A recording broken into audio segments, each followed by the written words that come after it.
This is where James Joyce lived.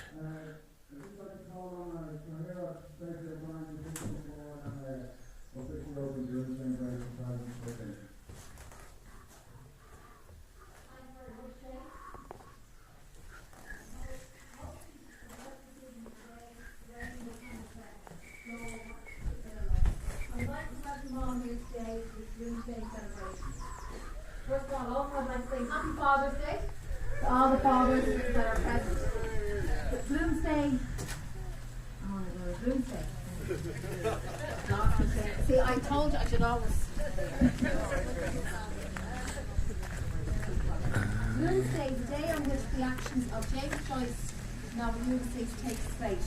The day in which James Joyce first met his future wife, Laura Barrington. The day is named after Leonard Bloom, the central character in the ULYSSES book, which is often hailed as one of the finest novels ever written. In Bray, we have been lucky to have James Joyce live in Martello Terrace in Congress. While we enjoy the day, we keep in our thoughts our good friend Gladys Sheen, who passed away earlier today. BLOOMSDAY was one of her favourite days, and today is dedicated to her memory. Enjoy the rest of the day. Thank you. Here,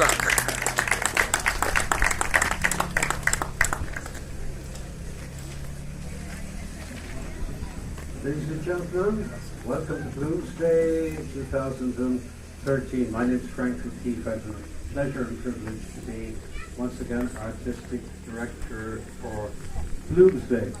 We're here to celebrate James Joyce, probably the greatest writer in the 20th century, and in particular his masterpiece Ulysses.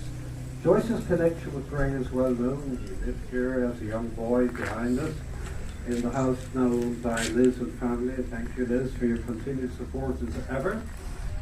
Joyce's father's precarious financial positions meant that he spent, the family spent many times on the move. Whilst living here as a young boy, that James Joyce fell madly in love with a little girl who lived in number 4, Eileen Vance. She's still there. My connection, my personal connection with Joyce was threefold.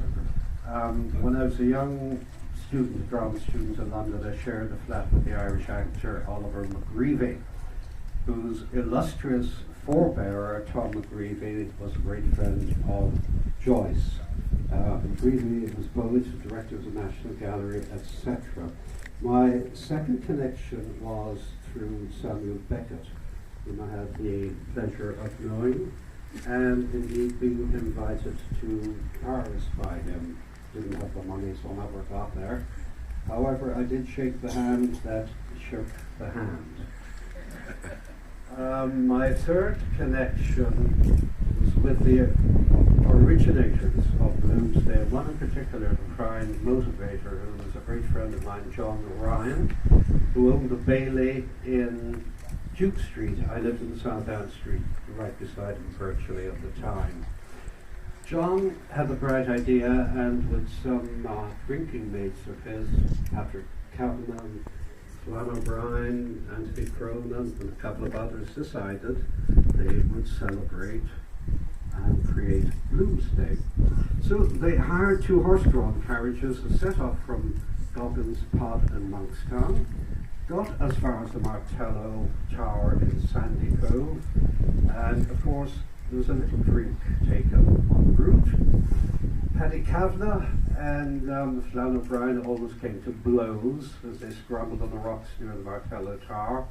However, they then went in to Sandymount Strand, where they duly relieved themselves, as one does, of course, and they got as far as the Bailey, and there it ended in much more drink. That was 1954. I'd have met John about 58, 59, and ended up a great friend of his. BLOOMSDAY has spread internationally. Even here in Bray now, I'm delighted some other groups have set up, and in Greystones. So we wish them well also. Today we have a fun-packed day for you. And we're going to start off I'd like to thank all the people on the committee and our sponsors, and Liz and Joanna of Fashion Flowers, who supplied the lovely bouquets. We'll start off this morning. Ulysses, what is Ulysses? Tracy summed it up very well. It's a record of a single day of June the 16th, 1904. The day was very much like any other, unmarked by any important event, and even for the Dubliners who figured in Ulysses exempt from personal disaster or achievement. It was the climax of a long drought, and many public houses in the Irish capital claimed many Dubliners spare time and cash. The former as usual abundant and the latter scarce as usual. In the morning, the citizen was buried. A little before midnight, a child was born. And at about the same hour, the weather broke and there was a sudden downpour accompanied by a violent clap of thunder. In the intervals of imbibing Guinness, Power, JJNS and the Dubliners discoursed on their pet topic with animation, Irish politics, happily bemusing themselves and singing of amorous patriotic ballads. Lost money over the Ascot Gold Cup, and at about 4 p.m. an act of adultery was consummated. At the residence of one Leopold Bloom, who's an advertisement canvasser, perfectly ordinary day, in fact, could be happening today. We can only bring you brief glimpses into this famous day. It's sorry, I lost the mic there for a second.